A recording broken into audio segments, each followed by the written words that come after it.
Welcome to Crosspointe. Welcome to Crosspointe. Welcome to Crosspointe. We are an inclusive faith community seeking to live out the loving, just, and generous way of Jesus.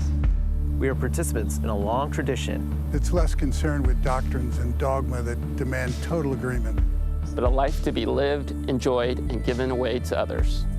What unites us is a growing awareness that life is precious. That we are made by love in order to love.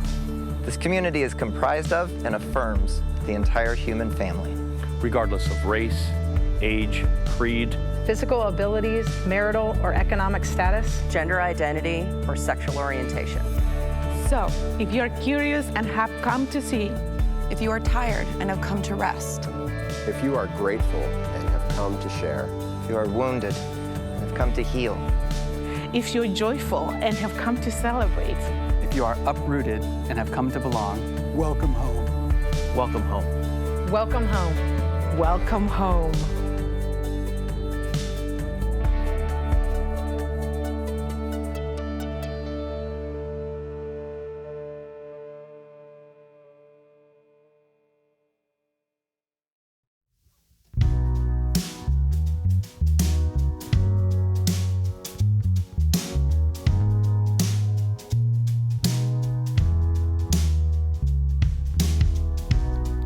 My friend, have you lost hold again? Do you feel like somebody else? Have you got fire in your mind that keeps you up at night? I watch you run around head down and disregard it.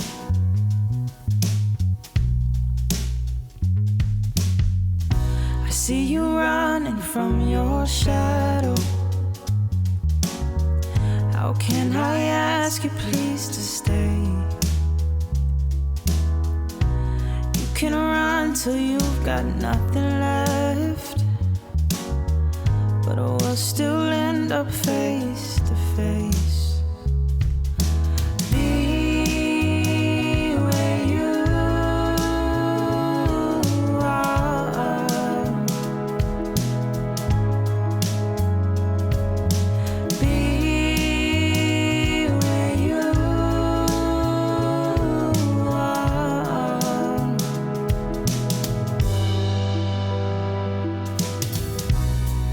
Don't be afraid of how you feel. Don't look for life in past or future. Look right at it dead in the eye. After this moment, there's a new one. Be where you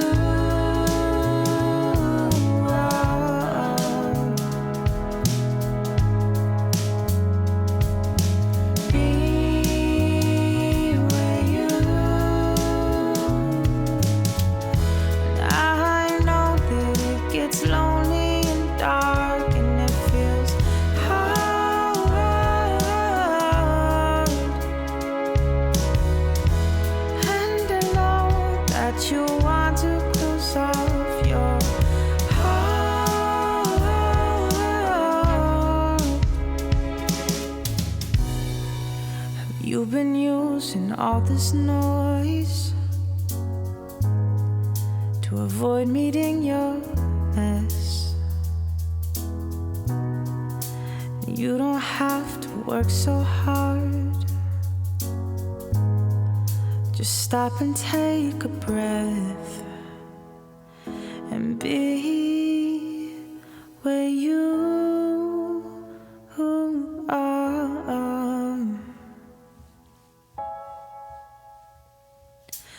Be where you are. Be where you are.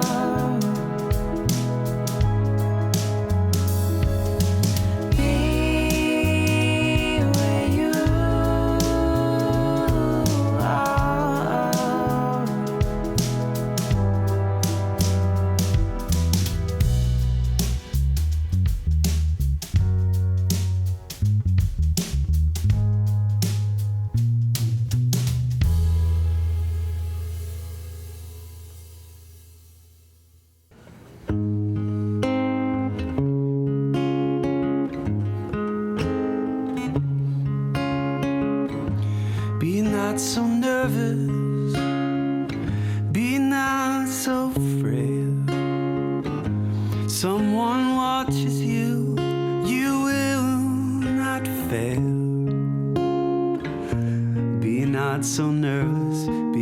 so frail.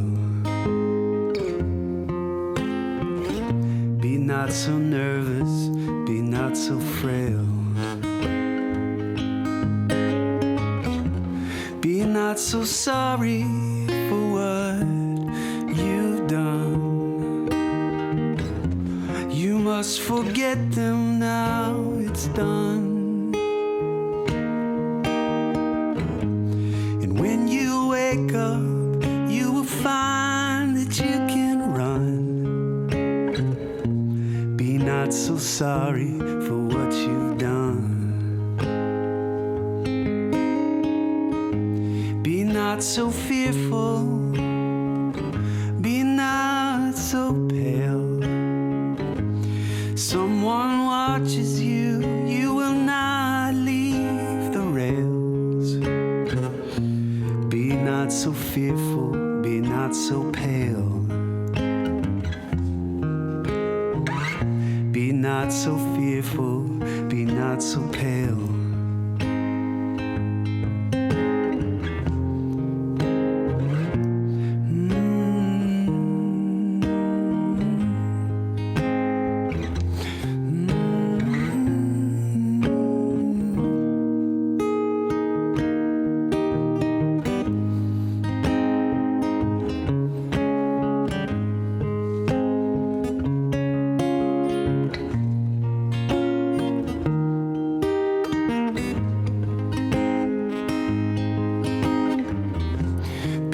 So sorry for what you've done.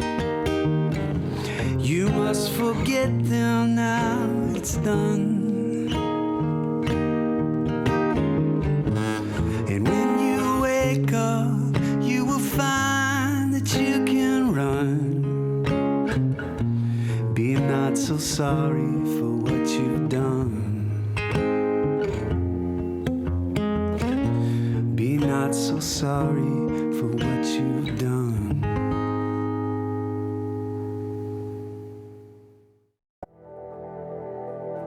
There are many ways we collaborate with each other to be the church we're called to be and to serve how we serve. And our contributing financially is one of the most important of those ways. If you want to help fund and sustain what we get to do together, go to crosspoint.org/contribute to see the many simple ways that you can do so. You can even text crosspointenc to 77977 to receive a link to get started now. Thank you for your partnership in the work we do together.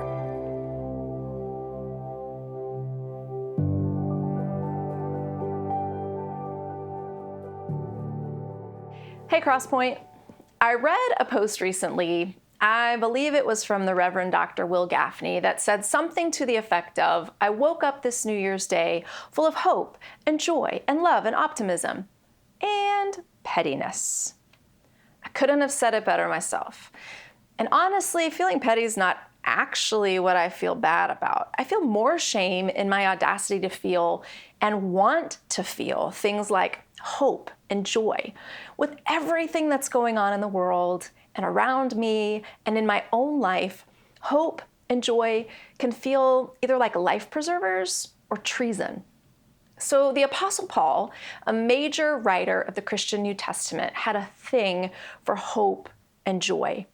The some 13 letters attributed to Paul hold this wide range of content and emotions, from doctrine and organizational suggestions to expressions of anger and regret and fear, to encouragement and hope and joy.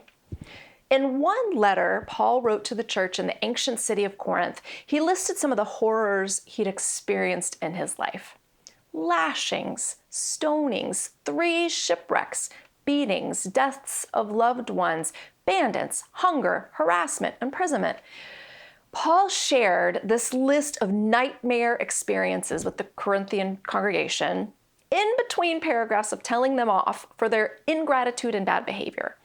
But in the final paragraph of the same letter, Paul encouraged them to greet each other with a holy kiss and to look ahead with hope. So I'm sure the letter was quite an emotional roller coaster for the congregants who read it. Paul wrote another letter to a different church in the city of Thessaloniki and encouraged them to rejoice always, and also to pray continually and to give thanks in all circumstances, which was a tall order considering that they were a minority religious group and they weren't very well liked by their government or community. And in yet another letter to the church in Philippi, Paul said, "Rejoice in the Lord always. I will say it again, rejoice." I guess Paul felt the need to repeat himself, just in case the congregation thought he was joking the first time. And I can't forget to mention that Paul wrote this last letter, dictating joy, from inside a prison cell. I imagine joy wasn't the only thing he was feeling. Perhaps Paul was trying to manifest something in others that he was having a hard time summoning in himself.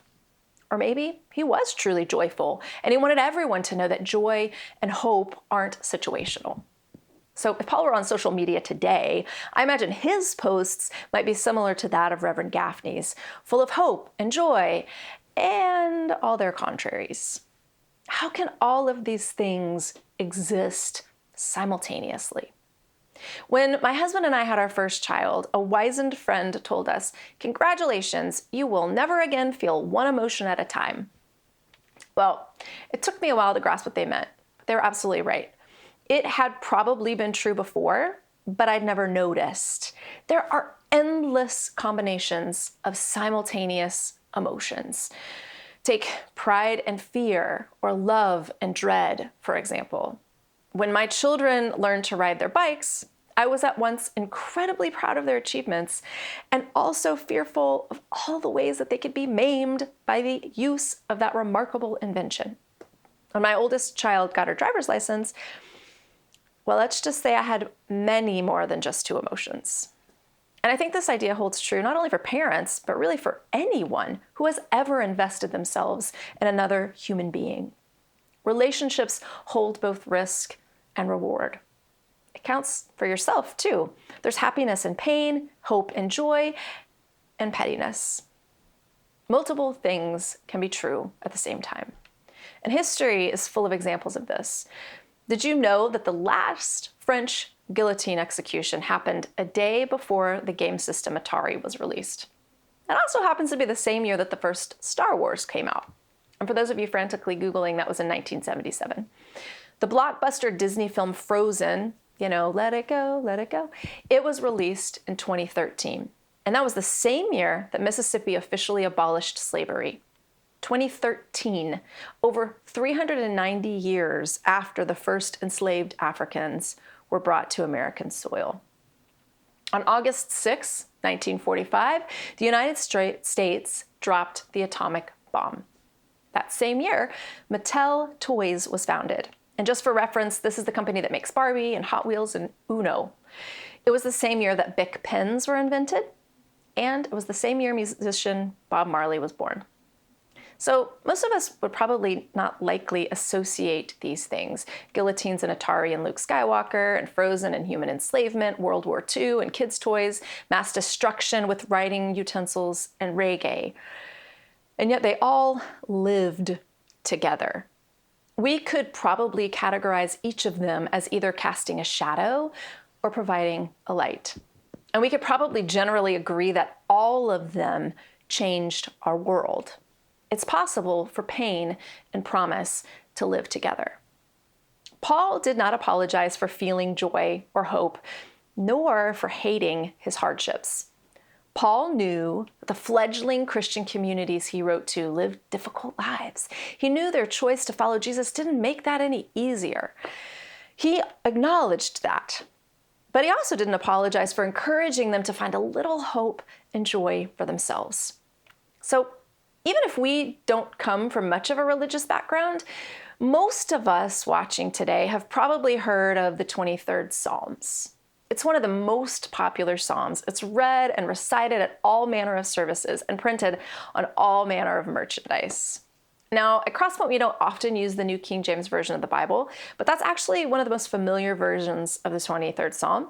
So that's the version I want to read from today. And this is what it says. "The Lord is my shepherd, I shall not want. He makes me to lie down in green pastures. He leads me beside the still waters. He restores my soul. He leads me in the paths of righteousness for his name's sake. Yea, though I walk through the valley of the shadow of death, I will fear no evil, for you are with me. Your rod and your staff, they comfort me. You prepare a table before me in the presence of mine enemies. You anoint my head with oil. My cup runneth over. Surely goodness and mercy shall follow me all the days of my life, and I will dwell in the house of the Lord forever. So this psalm begins with a beautiful pastoral imagery. There's lush fields and gentle streams, and it ends describing this welcoming, bountiful feast and goodness and mercy. Some translations say goodness and kindness. All good things. But right in the middle, it goes a little dark. Yea, though I walk through the valley of the shadow of death. Coexisting with these bookends of peaceful streams and goodness is, well, it's the shadow of death. Just like coexisting with my New Year's full of hope and joy and anticipation is pettiness and maybe a bit of fear. Crosspointe teaching pastor Steve Doherty pointed out to me that it's important to note that the darkness in the death valley is created by shadow. This is not a lack of light. A shadow must be cast by something. The foundation, the building blocks of shadow, is light. And although shadows might invoke fear, they're in and of themselves harmless. We make them into puppets. Kids play shadow tag. A synonym for shadow is shade, a respite that we scramble for during our long, hot summers. You might remember the storybook character Peter Pan. He had an evasive shadow he was always trying to catch. He needed to be connected to his shadow because if his shadow bound him to the ground, he wasn't able to fly, which was part of his identity. Peter had to befriend his shadow, and it had to be stitched to him before he could continue on his adventures. Peter's shadow was this defining part of who he was able to be. And on the other hand, shadow becomes a bit more sinister when we pair it with more ominous things. Death, for example. Suddenly, shadows aren't playground games. They're things that we have less control of. They're always shifting. They don't have clear definition. We could probably substitute the word death in this psalm for anything that has ever felt shadowy to us. Even though I walk through the valley of the shadow of fear, employment, inauguration day, choices, anxiety, wounds, the unknown, relationships, anger, injustice, you get the idea. Things that weigh on us, that cause us uncertainty, that bring us wounds, can cast long, heavy shadows. What are your current shadows? I don't think the placement of the valley of the shadow of death in this psalm was unintentional, because on either side of every shadow is light. And the same is true here. The shadow of death is surrounded by the light of a green valley and of a full table on the other side. So in April of 2024, we had the last solar eclipse in North America, or at least total solar eclipse. You might remember scrambling for eclipse glasses and all the warnings not to look directly into the sun. Because during a solar eclipse, we're told by the expert to only look at the shadow, because the light is way too strong for us. In fact, it can cause permanent damage. We don't yet have the knowledge and technology to experience that much light power and UV rays. In fact, the shadow is what's crucial to the eclipse event, not the light. The shadow is the story. And as the moon covers more and more of the sun, the shadows become more defined, and the world begins to look very different. Shadows from a solar eclipse are different from any other shadows. As you watch, these shadows, they take on the shape of a crescent moon. If you haven't experienced it, next time there's a solar eclipse, find some glasses and take a look. It's really cool. Eclipses cause us to see things quite literally in a different light, and the temperature drops in a solar eclipse. Some animals exhibit unusual behavior. Ancient civilizations, because they couldn't explain the extreme shadow, they believed solar eclipses were signs from the gods, and they meant all kinds of things. It could be wrath, impending danger, mischievousness. Actually, the word eclipse comes from the Greek, and it means abandonment.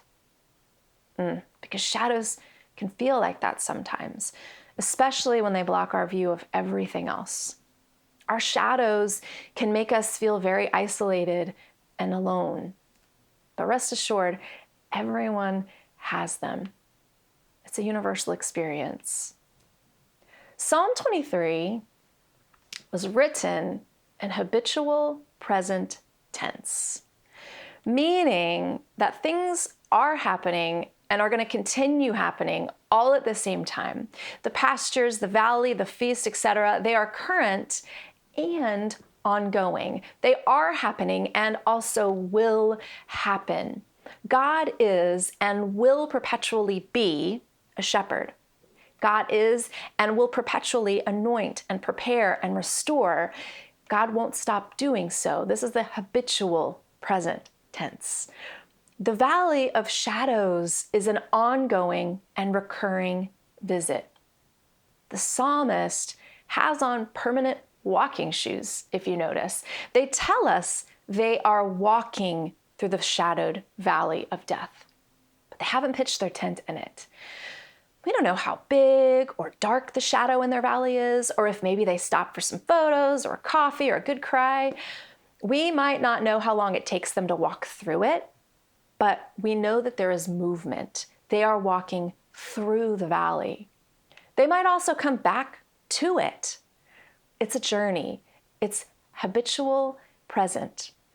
The Sufi poet Rumi wrote a poem that makes me think about the choice to put on our own walking shoes, to recognize our journey of both shadow and light, and to resist the urge to label them as good or bad, and to avoid trying to walk around them instead of through. The writing says that a pilgrim and Rumi had the following conversation. The pilgrim said, "What about my eyes?" And Rumi said, "Keep them on the road." And I said, "What about my passion?" And he said, "Keep it burning." I said, "What about my heart?" He said, "Tell me what you hold inside it." I said, "Pain and sorrow." He said, "Stay with it. The wound is the place where the light enters you." Artist Leonard Cohen described this in a different way. He said, "Ring the bells that still can ring. Forget your perfect offering. There's a crack in everything. That's how the light gets in." Shadow and light coexist. And that's the way it's supposed to be. Both are transformative. We don't have to be all one or all the other all the time. We all have our walking shoes on. It's okay to be hopeful. It's okay to feel joy. It's okay to feel afraid. It's okay to feel petty. It's also okay not to. Like Paul, we will write encouragement from our prisons, and we will receive it. We all have our walking shoes on. We will walk the journey of the psalmist over and over again. We will pass by the still water. We will share in the feast. We will stop and take photos in the shadows. And sometimes we'll stand right in the crack of both shadow and light. The wounds, the shadows, are where the light enters us. There is not much else to say except that thinking this through has made me feel a bit better about my own tendency to feel hope alongside pettiness, and a whole lot more. The wound is the place where the light enters you. There's a crack in everything, and that's how the light gets in. Though I walk through the valley of the shadow of death, I will fear no evil, for you are with me. As we end today, I want to read the 23rd Psalm again, maybe in a different light. And if you feel comfortable, read it aloud with me. The Lord is my shepherd, I shall not want. He makes me to lie down in green pastures. He leads me beside the still waters. He restores my soul. He leads me in the paths of righteousness for his name's sake. Yea, though I walk through the valley of the shadow of death, I will fear no evil, for you are with me. Your rod and your staff, they comfort me. You prepare a table before me in the presence of my enemies. You anoint my head with oil. My cup runs over. Surely goodness and mercy shall follow me all the days of my life, and I will dwell in the house of the Lord forever. Thanks, Crosspointe.